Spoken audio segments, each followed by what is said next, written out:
Mr. President, I'm back again, seeking unanimous consent for the passage of my Free Bird Act.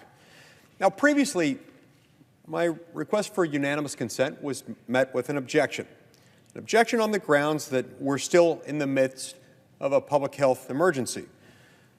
It was obviated.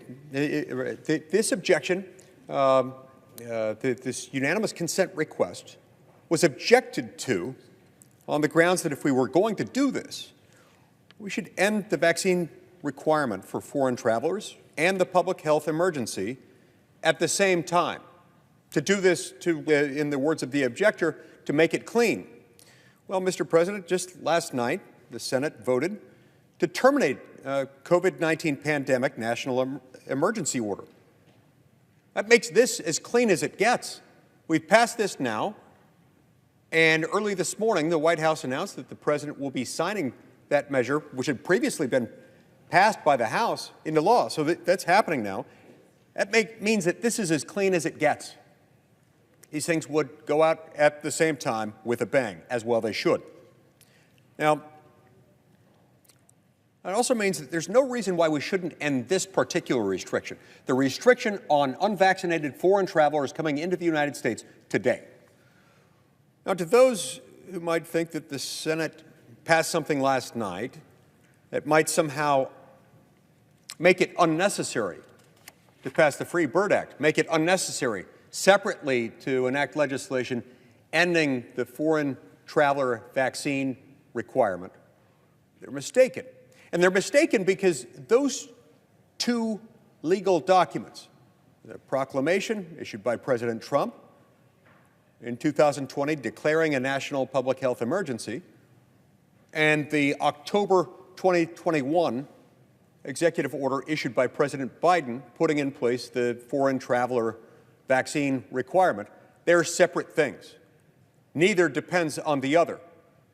And so the fact that the public health emergency executive order is now on its way out the door, it will be no more in a matter of hours or days, makes no difference as to this one. This one remains in effect unless or until it's undone.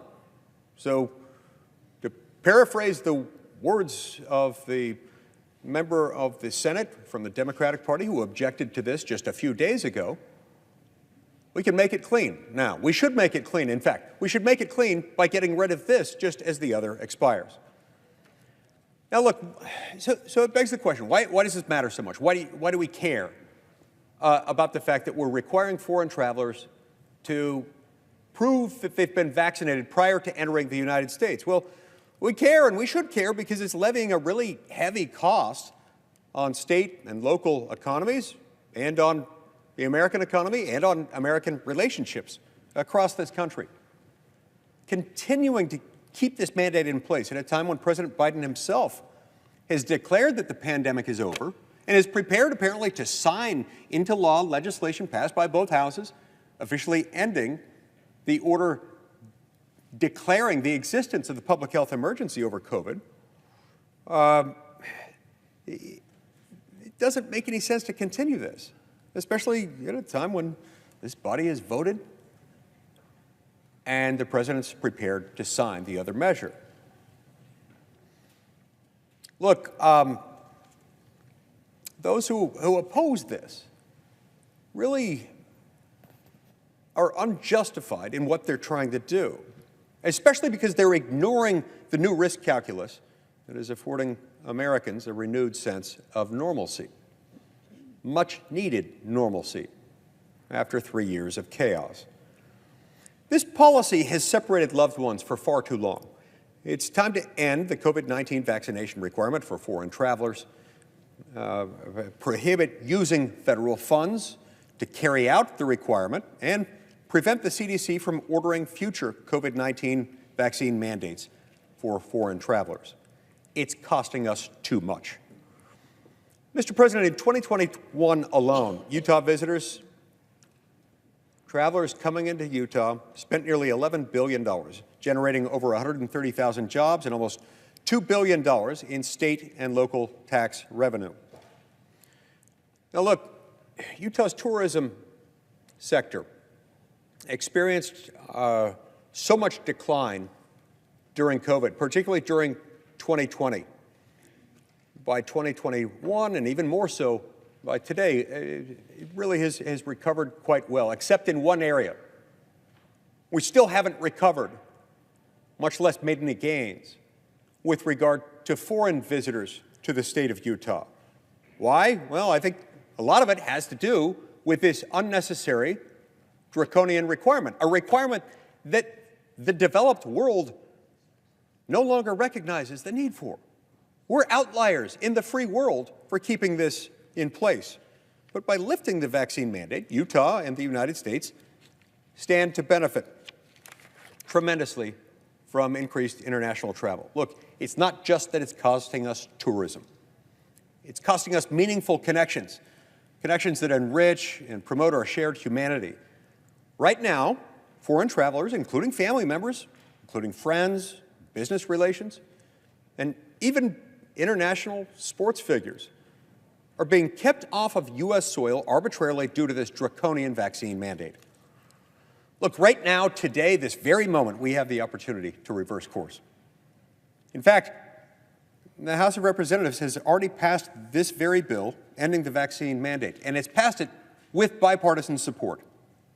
Today, we can restore our personal and business relationships, boost our tourism, not just in Utah, but across America, and re-engage in the competitive spirit that brings nations together. It's time, Mr. President, to end this mandate. It's time to join the rest of the developed and the free world. It's time to free the bird and to pass the Free Bird Act. Mr. President, I ask unanimous consent that the Senate proceed to the immediate consideration of calendar number 14, H.R. 185. Further, that the Lee substitute amendment at the desk be considered and agreed to, that the bill as amended be considered read a third time and passed, and that the motions to reconsider be considered made and laid upon the table. Is there objection? Mr. President, reserving the right to object. The senator from New Jersey. Mr. President, I am here on behalf of Senator Sanders, who was pulled away from the floor on an important matter. He asked me to object on this matter. He gave me some documentation and some points. I don't want to burden the Senate with reading everything that I was given, but I would like to ask permission to enter into the record the objection on behalf of Mr. Sanders, if there's no objection to that, sir. Without objection. And I will say, I really feel so blessed to be a senator, and one of the great blessings for me has been getting to know my colleagues, and I know folks on both sides of the aisle and have sincere friendships and admiration. Senator Lee is one of the people I respect in this body the most. He's learned. I have learned from him. My positions on issues have evolved from taking the time to actually listen to my colleague from Utah speak. And he's passionately, I now see both colleagues from Utah here. I need to get Menendez down to this floor and get some firepower here. But I've also learned a lot about Utah itself. And when he talks about the reasons for getting rid of this, they're very compelling to me. The reality is tourism is one of our greatest industries. It creates jobs and opportunities. When he talks about sports teams, I'm not sure it's because he's a sports fan. I think he understands that sports teams help create economic growth and economic opportunity. And even more than that, what I've learned from my colleague and my friend is that Utah is a very special place. I remember you told me, the senator from Utah told me that I think one of the cities in Utah is one of the places in America that most foreign languages are spoken and mastered in all of our country. And I imagine because of the extensive foreign travel, there's real connections. And he said something that resonated with my spirit, which is this idea that it's affecting families, that we might have blended families. Americans do often marry people from outside of our country. All of those reasons I feel are very compelling. When I read Senator Sanders' remarks here, though, I found them compelling as well. And one of the things I found most compelling, I don't know about the senator from Utah, I actually have a science degree, a political science degree. So I tend to rely on health professionals. And the Senator Sanders' remarks, all of which I'll put in the record, talk to the point about the fact that people are still dying in the United States from COVID, but they also point that COVID didn't originate here. We know it came from another country. We know that a zoonotic disease spread from wet markets in other countries into human beings that then traveled to our nation, most likely, and spread it to us. We know that variants are still happening. Many of them can come from outside of our country, and there are many health professionals who believe that doing the right thing, ensuring people are vaccinated, may help us to stop a future variant. Now, again, there are reasonable objections on the other side on this, and my hope is that perhaps we as a body can come together and find a just way forward. We are indeed a body where a lot more happens in a bipartisan way than I think most of the public understands. And I know from my experience of 9 years in the Senate that a lot of the bipartisan legislation I've respected most, Senator Lee, especially on our Judiciary Committee, has been involved in those. So I, on behalf of Senator Sanders, am objecting because of his reasons, but I do hope to continue my personal conversations with Senator Lee on that. So officially, Mr. President, I object. Mr. President. Objection is heard. Senator from Utah. If I could just respond very quickly, because I know the floor is backed up and I want to help people get back on schedule. First of all, I really appreciate the kind remarks from the senator from New Jersey, who's a dear friend. I'm a former resident of his state, and I first heard his name when I lived there about 25 years ago. I've always enjoyed working with him, and I appreciate the dignified manner in which he responded to this request today.